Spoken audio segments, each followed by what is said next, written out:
السلام علیکم ورحمۃ اللہ وبرکاتہ نحمدہ ونصلی علی رسولہ الکریم اما بعد فاعوذ باللہ من الشیطان الرجیم بسم اللہ الرحمن الرحیم۔ سورہ ہود آیت نمبر 50 سے آج کے لیسن کا ہم آغاز کریں گے۔ اس سے قبل میں نے بتایا کہ اس سورہ میں اللہ تبارک و تعالیٰ نے 7 ایسی اقوام کا تذکرہ کیا ہے کہ جن کی گستاخیوں کا سلسلہ جو ہے اس قدر دراز ہو چکا تھا کہ اللہ تبارک و تعالیٰ نے ان کو صفحہ ہستی سے مٹانے کا فیصلہ کیا اور ان پر طرح طرح کے عذاب آئے۔ اس سے قبل ہم نے قوم نوح کا جو ہے وہ ان کے احوال پڑھے کہ کس طرح انہوں نے شرک کیا اور پیغمبر کو اللہ تعالیٰ نے بھیجا اور ان کے بار بار واعظ و نصیحت پر جو ہے ان کا مذاق اڑانا اور تکذیب کرنا، تو اس کے نتیجے میں اللہ تبارک و تعالیٰ نے انہیں جو ہے وہ طوفان بھیجا اور اس میں ان کو غرق کر دیا گیا اور صفحہ ہستی سے اس قوم کو مٹا دیا۔ تو آج کے سبق میں ہم دوسری قوم کے حالات پڑھیں گے۔ یہ قوم جو ہے قوم عاد ہے۔ قوم عاد کا زمانہ جو ہے یہ تقریباً 2000 قبل مسیح کا ہے، اور قرآن پاک میں اللہ تعالیٰ نے اسے من بعد قوم نوح کہہ کر پکارا ہے، یعنی یہ وہ لوگ تھے جو نوح علیہ السلام کے ساتھ جو بچ جانے والے لوگ تھے، جو کشتی میں سوار ہوئے تھے، تو یہ ان کی نسلوں میں سے یہ لوگ تھے۔ اور جو ہے ان کا مسکن جو تھا یہ احقاف کی سرزمین تھی جو حضر موت کے شمال میں اور اس کے مشرق میں عمان ہے۔ تو آج بھی یہ جو سرزمین ہے اللہ تعالیٰ نے ان پر ایسا عذاب نازل کیا تھا کہ ان کے بعد جو ہے کوئی بھی انسان اس جگہ پر جو ہے وہ آباد نہیں ہو سکا، اور اب بھی یہ ریت کے ٹیلوں کے سوا جو ہے وہاں پر کچھ بھی نہیں ہے۔ اس قوم کا مذہب جو ہے وہ بت پرستی تھا۔ یہ لوگ بت تراشتے تھے، اور ان کے مشہور جو بت تھے ان کے نام جو ہے سمد یا سمود ہیں، تو ان کی یہ پرستش کرتے تھے، اور انتہائی طاقتور جسمانی لحاظ سے بہت ہی طاقتور قوم تھے۔ اور اللہ تعالیٰ نے اس کا قرآن پاک میں بھی تذکرہ کیا ہے کہ یہ لمبے لمبے قد کے اور بہت ہی جو ہے وہ مضبوط جسم کے مالک تھے۔ اس کے ساتھ ساتھ دنیاوی لحاظ سے ترقی یافتہ بھی تھے، گھر بہت مضبوط بناتے تھے، اور قوت ان کے پاس بہت زیادہ تھی۔ فوجیں ان کی جو ہیں وہ میلوں تک طویل ان کے جو ہے وہ فوجی قافلے موجود ہوتے تھے۔ تو ہر لحاظ سے دنیاوی لحاظ سے دیکھا جائے تو یہ انتہائی جو ہے وہ ترقی یافتہ قوم تھی۔ تو اس پر ان کو بہت زیادہ فخر اور غرور تھا اور تکبر کرتے تھے، اور اسی تکبر کی وجہ سے کسی بھی حق بات کو قبول کرنا جو ہے ان کا مزاج نہیں تھا، اور اس کا تمسخر اڑانا، مذاق اڑانا اور جو ہے پیغمبر کی تکذیب کرنا جو ہے ان کا خاصہ بن چکا تھا۔ تو جب ان کی گستاخیاں اور نافرمانیوں کی فہرست طویل ہوتی گئی تو اللہ تبارک و تعالیٰ نے انہی میں سے پیغمبر جو ہیں حضرت ہود علیہ السلام کو مبعوث کیا۔ تو یہی حضرت ہود ہیں کہ جن کے نام پر اس سورہ کا نام بھی ہود ہے۔ تو اللہ تبارک و تعالیٰ نے ان کو بھیجا کہ ان کو تبلیغ کریں اور انہیں جو ہے اللہ کی طرف لے کر آئیں، شرک سے منع کریں۔ تو پیغمبروں کو جس طرح جو ہے وہ اللہ تعالیٰ جو میسیج انہیں دیتے ہیں وہ آگے اپنی قوموں تک وہ پہنچاتے ہیں۔ چنانچہ ہود علیہ السلام نے بھی اپنی قوم کو تبلیغ کی۔ تو اللہ تبارک و تعالیٰ فرماتے ہیں کہ وَإِلَىٰ عَادٍ، اور عاد کی طرف أَخَاهُمْ، ان کے بھائی ہودًا، ہود کو بھیجا۔ قالا، اس نے کہا، یا قومی، اے میری قوم، اعبدوا اللہ، تم عبادت کرو اللہ کی، ما لکم، نہیں ہے تمہارے لیے، من الہ، کوئی بھی معبود، غیرہ، اس کے علاوہ، ان، اگر، انتم، تم، الا، مگر، مفترون، سب جھوٹ گھڑنے والے ہو۔ ہود علیہ السلام نے انہیں توحید کا پیغام دیا اور انہیں ایک اللہ کی عبادت کی طرف بلایا۔ یہ لوگ شرک میں مبتلا ہو چکے تھے۔ اس سے قبل نوح علیہ السلام کی قوم کا بھی جرم جو ہے یہی تھا کہ وہ بھی انہوں نے ود، سوا، یغوث، یعوق اور نصر کے نام سے بت بنا لیے تھے۔ اپنے نیک جو لوگ تھے انہی کو جو ہے انہی کے ہم شکل بت گھڑ لیے، اور ان کے سامنے جو ہے وہ سجدہ ریز ہوتے تھے اور ان سے دعائیں مانگتے تھے اور انہیں اپنا حاجت روا مانتے تھے۔ تو پھر اللہ تبارک و تعالیٰ نے ان کے شرک کی وجہ سے، شرک چونکہ دنیا میں سب سے بڑا جو ہے عظیم جرم ہے، اور اللہ تعالیٰ نے اسے ظلم عظیم قرآن پاک میں قرار دیا ہے، تو ان کے اس جرم کی وجہ سے اللہ تبارک و تعالیٰ نے پوری قوم کو جو ہے وہ ملیا میٹ کر دیا، اور ایسا طوفان اور عذاب آیا کہ جو اس سے قبل نہ اس کے بعد کبھی نہیں آیا۔ لیکن انہی کی نسلوں میں سے جو ان میں جو نیک لوگ تھے، مومنین تھے، وہ نوح علیہ السلام کے ساتھ کشتی میں سوار ہو گئے اور وہ بچ گئے۔ تو بعد میں یہی لوگ جب زمین پر اترے اور آباد ہوئے تو انہی میں سے ایک جو ہے یہ قوم عاد تھی۔ بہت ہی طاقتور لوگ تھے، لیکن دوبارہ یعنی انہوں نے وہی جرم جو ہے وہ کیا جو ان کے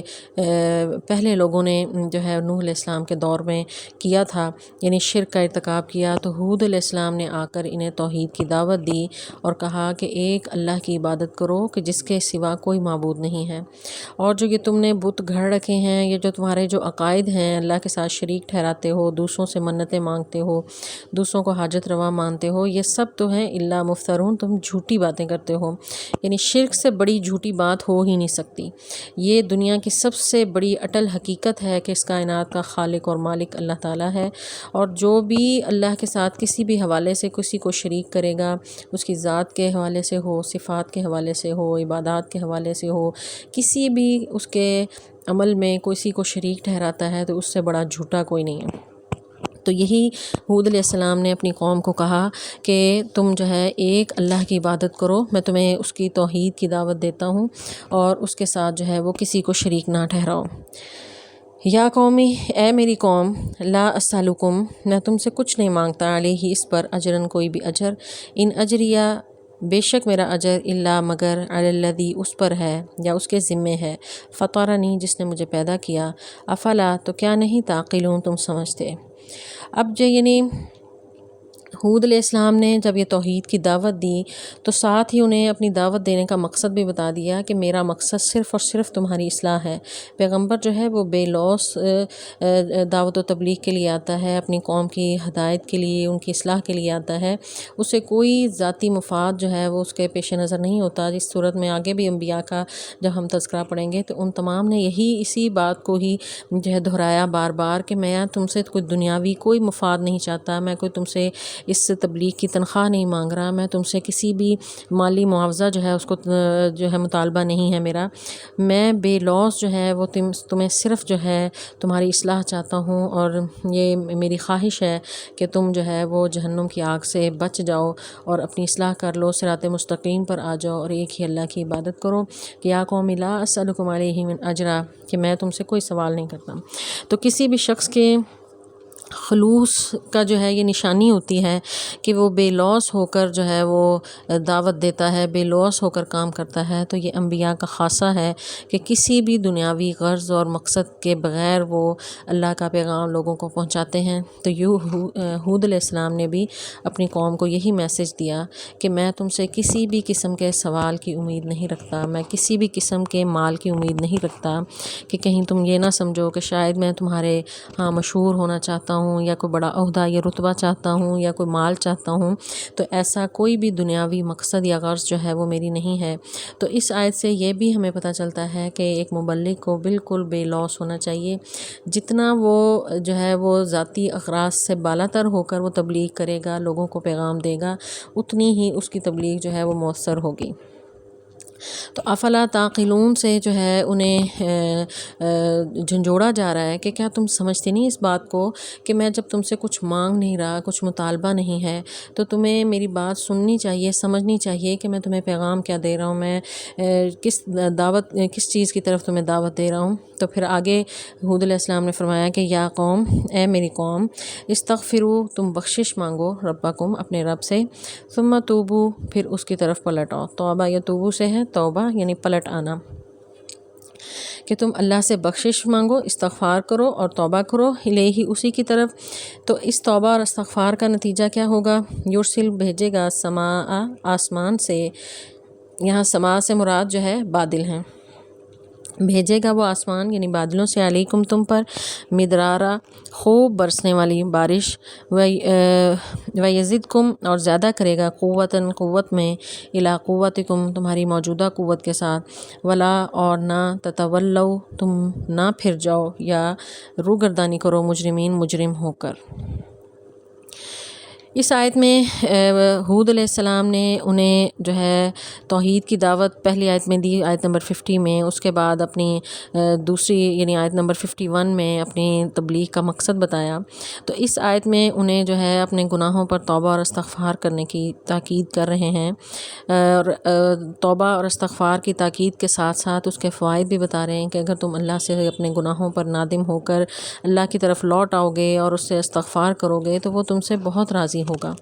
اور کیا کرے گا کہ یرسل السماء علیکم مدرارا، تو تم پر جو ہے وہ بارشوں کی برسات کر دے گا اور خوب کھل کر تم پر بارش ہوگی۔ مدرارا کا لفظ جو ہے وہ در سے ہے، جس کے معنی ہے ہر چیز کی خوبی جو ہے جو انتہا ہوتی ہے، یعنی خوب کھل کر بارش ہونا۔ یعنی اس سے یہ پتہ چلتا ہے کہ ان کے ہاں اس وقت بارشوں کی کمی تھی، خشک سالی تھی، اور وہ بارشوں کے جو ہے وہ امید کر رہے تھے اور خواہش مند تھے، تو اسی لیے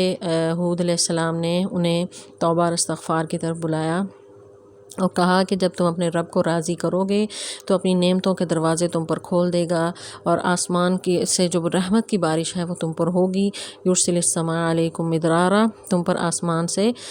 جو ہے وہ خوب فائدہ مند نفع مند بارش جو ہے ہوگی، اور وَيَزِدْكُمْ قُوَّةً إِلَىٰ قُوَّتِكُمْ، یعنی یہ بارش تو ہوگی، اس کے ساتھ ساتھ تمہاری جو جسمانی قوت میں تم ہو ہی اس قوت کو مزید جو ہے وہ بڑھا دے گا۔ یعنی قُوَّةٌ إِلَىٰ قُوَّتِكُمْ سے مراد یہ ہے کہ وہ قوت جو ایمانی قوت ہے، جس کی ایمانی قوت کی وجہ سے تم استغفار کر رہے ہو اور توبہ کر کے اپنے ایمان پر ڈٹ جاؤ گے، تو اس ایمانی قوت کی وجہ سے اللہ تعالیٰ تمہیں دنیاوی قوت جو ہے جو مادی قوت ہے اس میں بھی اضافہ کر دیں گے۔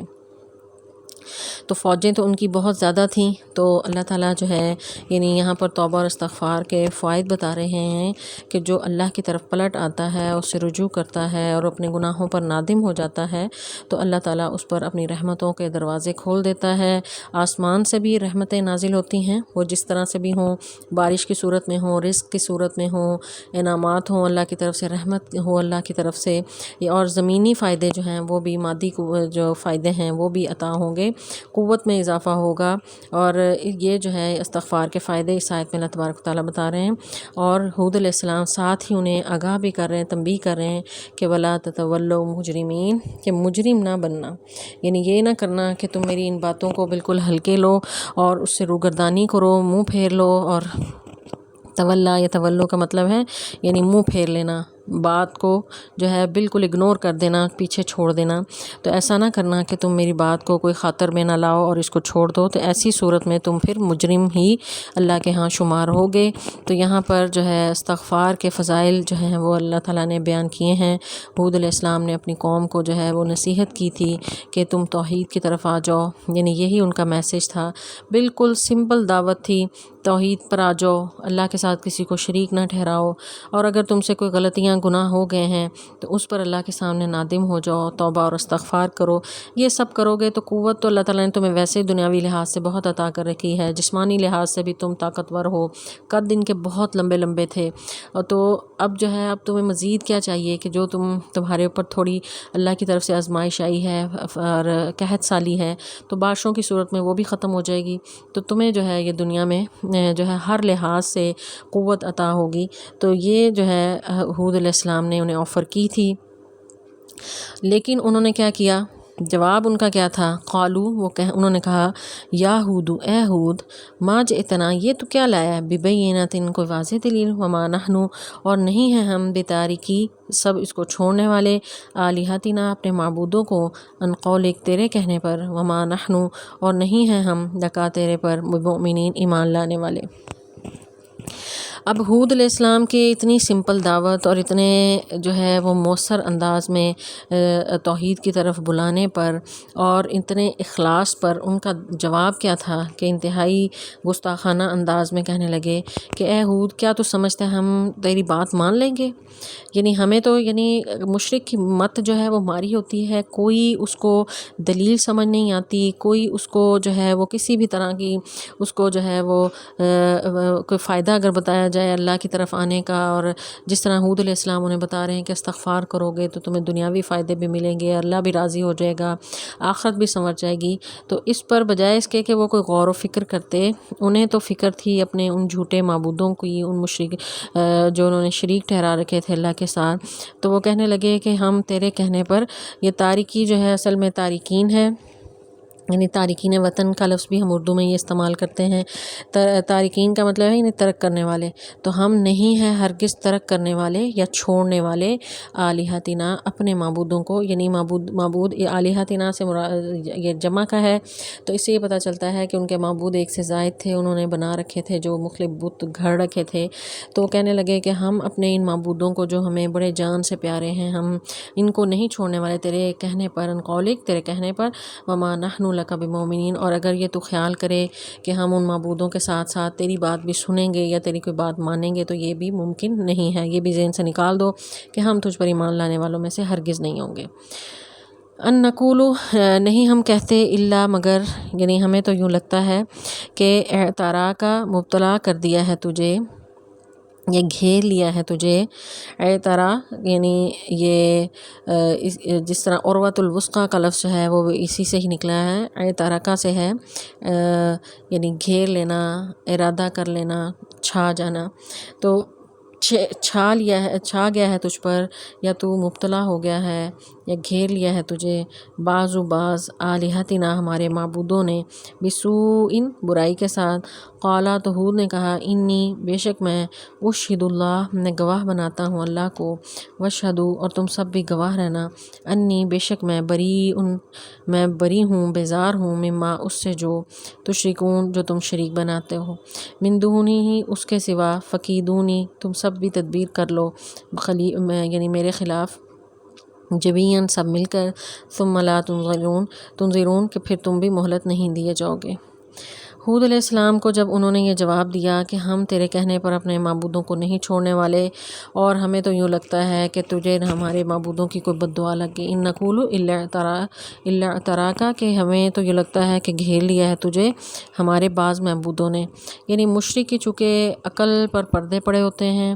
اور وہ جو ہے اپنے آپ کو ہی سب سے صحیح اور درست سمجھ رہا ہوتا ہے، تو کوئی اگر صحیح دلائل بھی دے تو اس دلیل پر بجائے اس کے کہ وہ سوچے، الٹا جو ہے وہ ناصح کو ہی جو ہے وہ متون کرنے لگتا ہے، تان کرنے لگتا ہے اور برا بھلا کہنے لگتا ہے، تو یہی جس طرح نوح علیہ السلام کی قوم نے، اس سے پہلے ہم نے پڑھا تھا کہ انہوں نے بھی الٹا انہی پر الزام تراشی شروع کر دی اور انہیں دھمکانا شروع کر دیا، تو ہود علیہ السلام کی قوم نے بھی یہی کیا، اور ہود علیہ السلام کو کہنے لگے کہ لگتا ہے کہ تجھے ہمارے معبودوں کی کوئی بد دعا لگ گئی، جو اس طرح بہکی باتیں کر رہے ہو کہ تمہارے دماغ میں کوئی خلل آ گیا ہے، یا تم اس طرح کی جو ہے وہ باتیں کر رہے ہو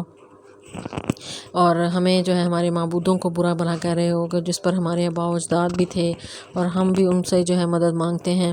تو اس پر ہود علیہ السلام جو ہے ان کا جواب کیا تھا کہ میں اللہ کو گواہ بناتا ہوں اور تم بھی گواہ رہنا، تو یہاں پر ایک گواہی کیوں جو ہے پیغمبر دیتا ہے، کیونکہ پیغمبر کی ذمہ داری یہ ہوتی ہے کہ لوگوں کو توحید کی طرف بلائے اور انہیں حق کا پیغام پہنچا دے،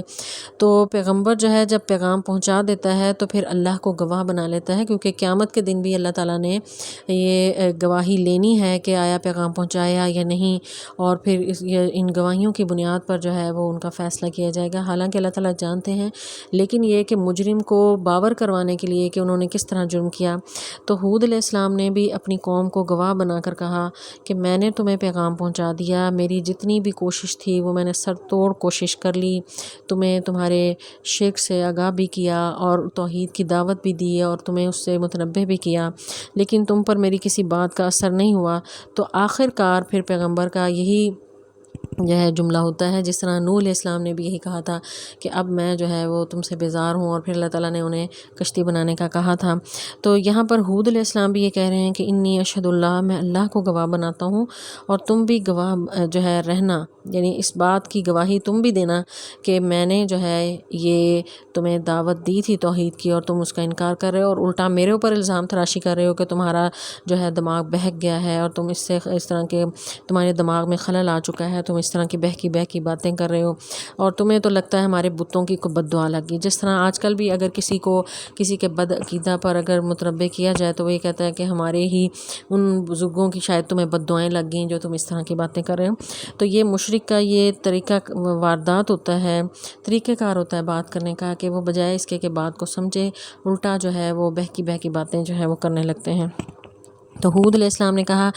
انی بریون، میں تو اس چیز سے بیزار ہوں، مما تشرکون، جو تم شرک کرتے ہو، من دونہ، اور جو ہے اللہ کے سوا جو تم شریک ٹھہرا رہے ہو، تو تم جو تدبیر کرنی ہے وہ کر لو. تو میں جو ہے وہ اللہ کو گواہ بنا کر کہتا ہوں کہ میں نے تم تک پیغام جو ہے پہنچا دیا تھا. تو اب وہ تدبیر کیا تھی کہ تم جو ہے جتنا بھی تمہارے بزرگ ہیں، تمہارے جتنے بھی شریک ہیں، ان سب کو چاہو تو اکٹھے کر لو. اللہ تعالیٰ سورہ اعراف میں بھی یہ فرماتے ہیں کہ قل ادعوا شرکاءکم فکیدونی فلا تنظرون، کہ تم اپنے شریکوں کو بلا لو اور جو تدبیر میرے خلاف کرنی ہے وہ کر لو، اور تمہیں جو ہے مکمل اللہ تعالیٰ نے مہلت یہ دی ہے، بعد میں جو ہے وہ اللہ تعالیٰ پکڑیں گے. تو یہاں پر بھی ہود علیہ السلام یہی کہہ رہے ہیں کہ تم نے جو تدبیر کرنی ہے ان بتوں کی، تم کہتے ہو مجھے بد دعا لگی ہے، چلو انہیں بھی اکٹھا کر لو، اپنے شریکوں کو بھی لے آؤ، اور جو میرے خلاف چال چلنی ہے وہ تم چل لو. پھر جو ہے وہ ایک ایسا وقت آئے گا کہ تمہیں پھر مہلت نہیں ملے گی، پھر تم مہلت مانگو گے بھی تو تمہیں مہلت نہیں ملے گی. جب اللہ کی پکڑ آ گئی، اللہ کا عذاب آ گیا. تو یہ لاسٹ وارننگ تھی ہود علیہ السلام کی انہیں. اور ساتھ ہی انہوں نے کہا کہ میں تو انی توکلت، میں نے بھروسہ کیا علی اللہ، اللہ پر، ربی، وہ میرا بھی رب ہے، وہ ربکم، تمہارا بھی. بے شک تم مانو نہ لیکن رب وہ تمہارا ہے. رب کا معنی یعنی خالق ہے، مالک ہے اور مدبر بھی ہے. رب کے معنی جو ہے اس میں 3 یہ مفہوم پائے جاتے ہیں. تو تمہیں یعنی پیدا کرنے والا بھی وہی ہے، تمہارا مالک بھی وہی ہے، تمہارے اندر جو سانسیں چل رہی ہیں ان کو چلانا ہے، ان پر کنٹرول بھی اسی رب کا ہے. تو بے شک تم اس کو اپنا رب نہ مانو، اس کے ساتھ شریک ٹھہراؤ. تو ہود علیہ السلام کے فرماتے ہیں کہ انی توکلت، میں نے اس رب پر اپنے پر بھروسہ کیا جو میرا بھی رب ہے، تمہارا بھی ہے. ما من دابۃ، نہیں ہے کوئی بھی چلنے والا جاندار، الا مگر ہوا وہ، آخذ، وہ پکڑے ہوئے ہے، بناصیتھا، اس کی پیشانی کو، ان ربی، بے شک میرا رب، علی صراط مستقیم، بالکل سیدھے راستے پر ہے. تو یہاں پر ہود علیہ السلام انہیں بتا رہے ہیں اپنے رب کی پاور کا کہ میرا تو رب وہ رب ہے کہ جس نے کوئی بھی جاندار، دابہ سے مراد یعنی پاؤں رکھنے والا کوئی بھی جاندار جو ہے، جو بھی جاندار ہے زمین پر، ان تمام کو اس نے ان کی پیشانی سے، چوٹی سے پکڑا ہوا ہے. پیشانی اور چوٹی سے پکڑنے سے مراد یہ ہے کیونکہ پیشانی کے بال اگر پکڑ لیے جائیں تو انسان جو ہے وہ بالکل بے بس ہو جاتا ہے. تو کوئی بھی جاندار ہے اس کا کنٹرول ٹوٹلی اللہ رب العزت کی ذات کے پاس ہے کہ اس کی مرضی کے بغیر کوئی پتا بھی نہیں گر سکتا، کوئی جو ہے وہ معمولی سی حرکت بھی نہیں کر سکتا. تو مکمل کنٹرول اور اختیار جو ہے اللہ تبارک و تعالیٰ کی ذات کے پاس ہے. تو یہی ہود علیہ السلام نے انہیں بتایا کہ شاید ان مشرکوں کی عقل میں پڑ جائے کہ اس رب کی طاقت کیا ہے، کہ انسان تو کیا، ما من دابہ، جتنے بھی جاندار ہیں ان تمام کا کنٹرول جو ہے اس رب کے پاس ہے. ہوا آخذ بناصیتھا، کہ ان کی پیشانی جو ہے اس کے ہاتھ میں ہے. اس کے علاوہ پیشانی جو ہے وہ عزت کا مقام ہوتا ہے. اگر پیشانی سے کوئی پکڑ لے تو بہت ہی انسلٹ کی بات ہوتی ہے، بے عزتی کی بات ہوتی ہے. تو یہ بھی ہود علیہ السلام نے انہیں باور کروایا کہ تمہاری عزت اور ذلت مکمل طور پر اس رب کے کنٹرول میں ہے جس کے ساتھ تم شریک ٹھہرا رہے ہو، اور میرا رب جو ہے وہ اعلی صراط مستقیم، یعنی سیدھے راستے پر ہے. اس سے مراد یعنی اعلی صراط مستقیم سے مراد یہ ہے کہ اس رب کی طرف ہی جو بھی راستے ہیں، وہ جو راستہ جاتا ہے وہ سیدھا راستہ ہے، اور اسی پر، اس رب کے راستے پر ہی چل کے تم جو ہے وہ صراط مستقیم پر چل سکتے ہو. تو میرا رب جو ہے بالکل سیدھی سیدھی بات کرنے والا ہے، وہ صراط مستقیم پر ہے. پھر وَإِن تَوَلَّوْا، پھر تم سب پھر جاؤ، فقد ابلغتکم، میں تو پہنچا چکا تمہیں، یعنی میں نے اپنی فرض اور فریضہ ادا کر لیا. ما ارسلت، جو میں بھیجا گیا ہوں، بھی ساتھ اس کے، الیکم، تمہاری طرف، ویستخلف، اور جانشین بنائے گا ربی، میرا رب، قومن، ایسی قوم کو، غیرکم، تمہارے علاوہ، ولا تضرونہ، اور نہ تم سب نقصان پہنچا سکو گے اسے، شیئن، کچھ بھی. ان ربی، بے شک میرا رب، علی کل شیئن حفیظ، ہر چیز پر خوب جو ہے نگران ہے.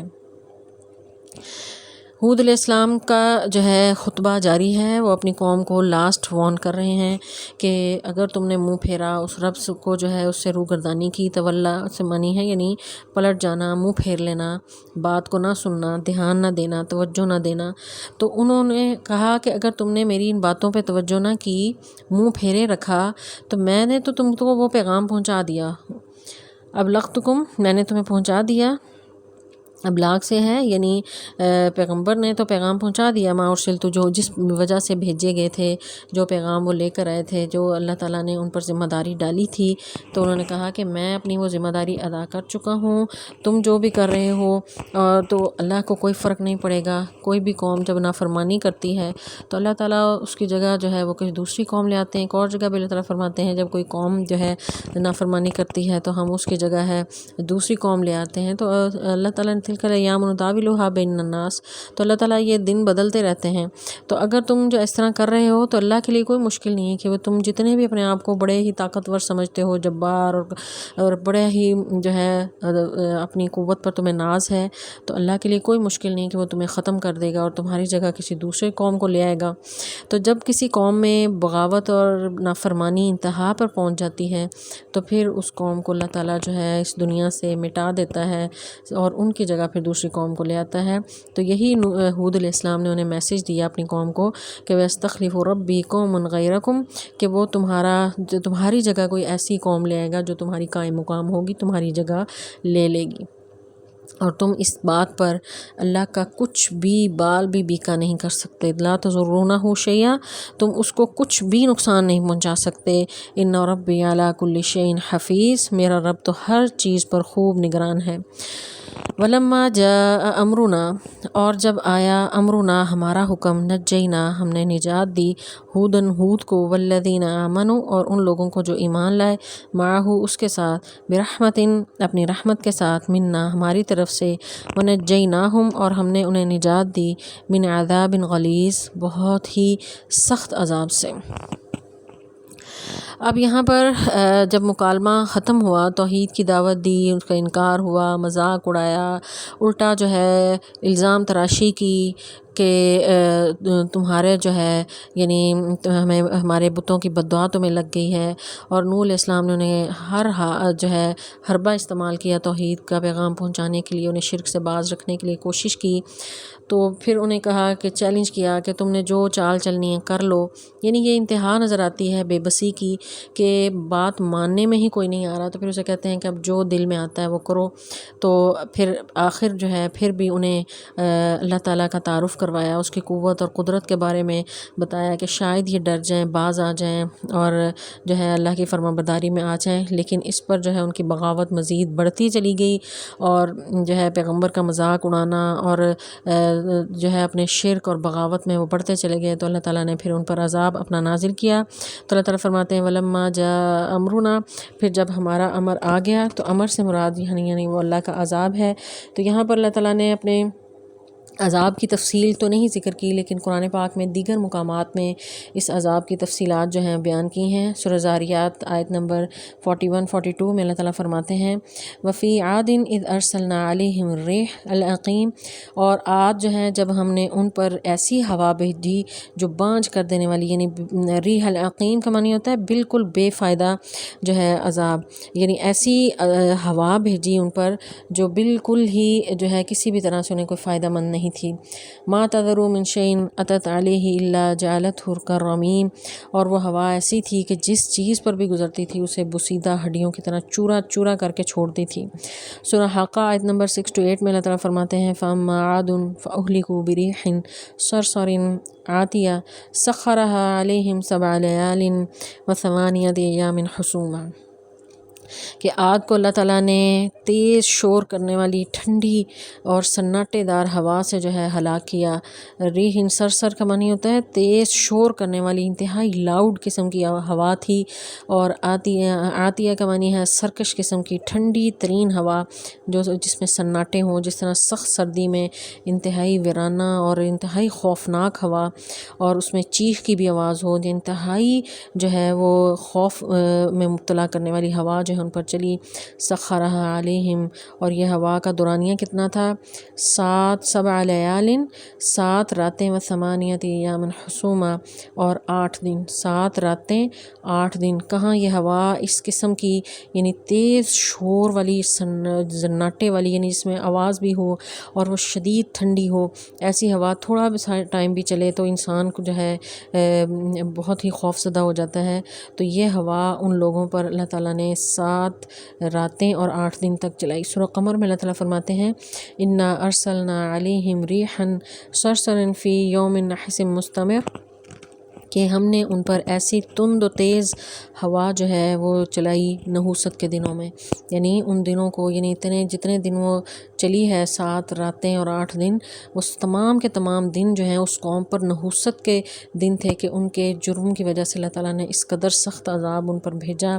کہ جو ٹلنے والی نہیں تھی، تنزع، جو اکھاڑ پھینکنے والی تھی الناس، لوگوں کو، کأنہم اعجاز نخل منقعر، کہ وہ اس طرح ہو گئے جس طرح جڑ سے اکھڑے ہوئے کھجور کے تنے ہوتے ہیں، بالکل اس طرح ہو گئے۔ سورہ فصلت میں اللہ تعالیٰ فرماتے ہیں فارسلنا علیہم ریحا صرصرا فی ایام نحسات، کہ ہم نے ان پر ایسی سرسر کرنے والی ہوا، یعنی تیز شور کرنے والی ہوا جو ہے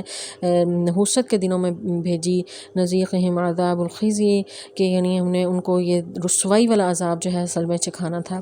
تو یعنی خلاصہ ان آیات کا یہ ہے کہ اس قوم پر اللہ تعالیٰ نے ایک بادل بھیجا، تو کیونکہ اس سے پہلے آیات سے پتہ چلتا ہے کہ ہود علیہ السلام نے انہیں کہا تھا کہ استغفار کرو تاکہ تم پر بارش ہو، تو اس سے یہ پتہ چلتا ہے کہ بارش کے وہ امیدوار تھے، خشک سالی تھی، قحط تھا، تو وہ چاہتے تھے کہ بارش ہو تاکہ یعنی ان کی یہ مشکل جو ہے حل ہو۔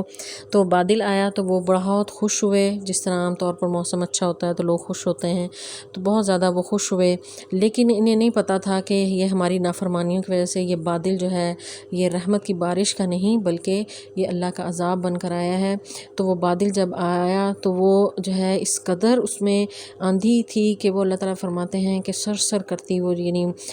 سخت شور کرنے والی سرکش قسم کی انتہائی ٹھنڈی ہوا، کہ جس طرح ایک بگولا ہوتا ہے کہ وہ ہر چیز کو گھیر لیتا ہے، کہ کوئی بھی کافر جو ہے، جو مشرک، ان میں سے کوئی بھاگ کے بچ نہیں سکا کہ کہیں اپنا علاقہ چھوڑ کے کہیں باہر کو نکل جاتا۔ اللہ تعالیٰ نے ایسا اس عذاب کی گرفت میں لیا، پوری قوم کو گھیر لیا، اور وہ سخت تیز ہوا تھی، اور وہ کوئی ایک آدھے دن کی نہیں، چند گھنٹوں کی نہیں، بلکہ 7 راتیں 8 دن مسلسل ان پر چلتی رہی۔ اور اللہ تعالیٰ فرماتے ہیں کہ ایسے ان کو پٹخ پٹخ کر اس نے مارا کہ سب مفسرین لکھتے ہیں کہ ان کے سر پھوٹ گئے اور وہ اندر سے پورے وجود ان کے کھوکھلے ہو گئے، کہ اللہ تعالیٰ فرماتے ہیں کأنہم اعجاز نخل منقعر، کہ قرآن میں اللہ تعالیٰ بیان کرتے ہیں کہ اس قدر ان کے وجود خوفناک ہو گئے، وہ جو لمبے قدوں پہ ان پہ فخر تھا، وہی قد جو ہیں یعنی یوں لگتے تھے جس طرح کھجور کا لمبا تنا جو ہے، اور وہ بھی اندر سے بالکل خالی ہو۔ تو اس طرح جو ہے اللہ تعالیٰ نے ان کے وجود جو ہیں اس طرح جگہ جگہ گرے پڑے تھے، اور وہ لمبے لمبے قد ان کے، اور وہ ہوا جو ہے انہیں اٹھا اٹھا کر پٹخ رہی تھی، کہ اینڈ آف ڈے جو ہے وہ بالکل کھجور کے کھوکھلے تنوں کی طرح وہ لگ رہے تھے، اور جو ہے وہ بالکل خالی ہو گئے۔ اور اس بستی میں سے صرف اللہ تعالیٰ نے ان لوگوں کو جو ہے نجات دی، کہ اللہ تعالیٰ فرماتے ہیں کہ ہود والذین آمنوا معہ، ہود اور ان کے ساتھ جو ایمان لوگ جو لائے تھے، ان کو اللہ کی رحمت کے ساتھ ہم نے نجات دی۔ تو کسی بھی قوم پر جب عذاب آتا ہے تو اللہ تعالیٰ وہاں سے اہل ایمان کو وہاں سے صاف نکال لیتے ہیں، جس طرح نوح علیہ السلام کی قوم پر جو عذاب آیا تھا، تو اس وقت جو ہے وہ چونکہ وہ پوری زمین پر آیا تھا، تو وہاں پر کشتی پر وہ لوگوں کو سوار کر لیا، اور وہ لوگ جو ہیں وہ بچ گئے غرق ہونے سے، باقی سب کو اللہ تعالیٰ نے مشرکین کو غرق کر کے صفحہ ہستی سے مٹا دیا۔ تو اسی طرح ہود علیہ السلام کی قوم جو جن کے جرائم کی فہرست بڑی طویل تھی، تکبر اور غرور اس قدر تھا کہ توحید کو اور حق بات کو قبول کرنے میں سب سے بڑی جو رکاوٹ ہوتی ہے وہ تکبر، انسان کا تکبر ہوتا ہے۔ یہ لوگ چونکہ معاشی لحاظ سے بڑے مضبوط تھے، جسمانی لحاظ سے بھی بہت مضبوط تھے، اور افرادی قوت بھی بہت زیادہ تھی، فوجیں تھیں ان کے پاس، ہر طرح سے خوشحالی تھی، ٹیکنالوجی اتنی زیادہ تھی، انہوں نے بڑے مضبوط اور اچھے گھر بنا رکھے تھے۔ تو ان سب چیزوں نے ایک قوموں کے اندر جو ہے ایک مجموعی طور پر تکبر اور غرور جو ہے وہ پیدا ہو جاتا ہے، کہ یہ لوگ بھی سمجھتے تھے کہ ہم سے بڑا تو اس دنیا میں کوئی قوت والا اور طاقت والا ہے ہی نہیں۔ تو اللہ تعالیٰ نے پھر ایسی وہ جو ہے وہ قوت والی ہوا چلائی کہ اس کے سامنے یہ ٹھہر نہیں سکے، اور اڑ کر جو ہے یعنی پتنگوں کی طرح یہ گر رہے تھے، تو اللہ تعالیٰ نے جو ان کا تکبر تھا اس کو خاک میں ایسے ملایا کہ جس قوت پر ان کو ناز تھا تو یہ ہوا کے سامنے ٹھہر نہیں سکے، اور اللہ تعالیٰ نے انہیں پٹخ پٹخ کر جو ہے اس قدر برے عذاب سے جو ہے مبتلا کیا اور انہیں صفحہ ہستی سے مٹا دیا۔ آگے اللہ تعالیٰ فرماتے ہیں وَتِلْكَ عَادٌ، یہ تھے عاد، جہدوا جنہوں نے انکار کیا بِآیاتِ ربہم اپنے رب کی آیات کا،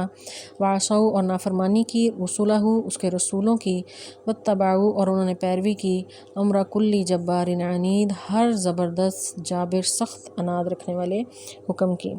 جبار کا معنی ہے یعنی سرکش، عنید کا معنی ہے ضدی، یعنی ہر طرح کی سرکشی اور ضد اور اناد رکھنے والے جو ان کے امراء تھے ان کی انہوں نے پیروی کی۔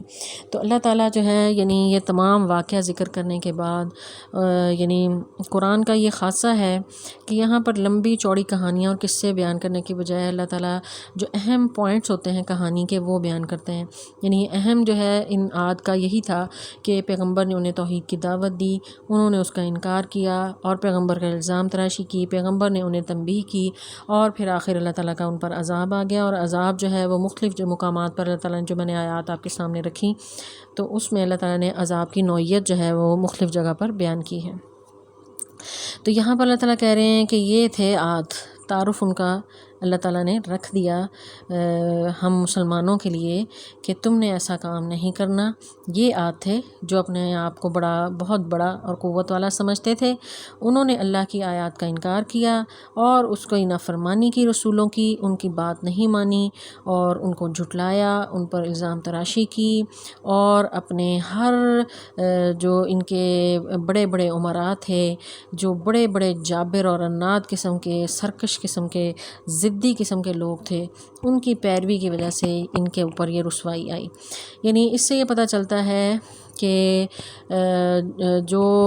نوح علیہ السلام کی قوم کے تذکرے میں بھی ہم نے یہ پڑھا تھا کہ وقال الملأ کے الفاظ سے اللہ تعالیٰ نے ذکر کیا کہ ان کے سرداروں نے بڑی ہی بحث کی، یہاں ہود علیہ السلام کے ساتھ بھی ان کے سرداروں نے ہی بحث کی ہے۔ جو جتنے بھی بڑے بڑے امراء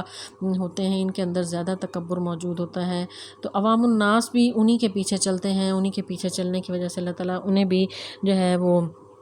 ذلت اور رسوائی میں مبتلا کر دیتے ہیں۔ تو عوام کو سزا اس وجہ سے ملتی ہے کہ وہ اپنے یہ جو لیڈران بنا رکھے ہوتے ہیں، جو خود بھی گمراہ ہوتے ہیں اور لوگوں کو بھی گمراہ کر رہے ہوتے ہیں، ضدی سرکش قسم کے اور نافرمان قسم کے، تو ان کے پیچھے چلنے کی وجہ سے عوام جو ہے وہ بھی پوری ان کو بھی جو ہے وہ سزا ملتی ہے۔ تو اس لیے جو ہے اپنے جو حکمران ہوں، جو اپنے لیڈر مقرر کیے جائیں، ان کے بارے میں انسان کو محتاط ہونا چاہیے کہ اس طرح کے جابر اور سرکش قسم کے لوگوں سے بچنا چاہیے۔ تو ہود علیہ السلام کی قوم نے بھی اپنے انہی سرداروں اور انہی بڑے جو ان کے بنا رکھے تھے انہوں نے، ان کے پیچھے لگے اور ان کے دباؤ میں آ کر انہوں نے پیغمبر کی نافرمانی کی اور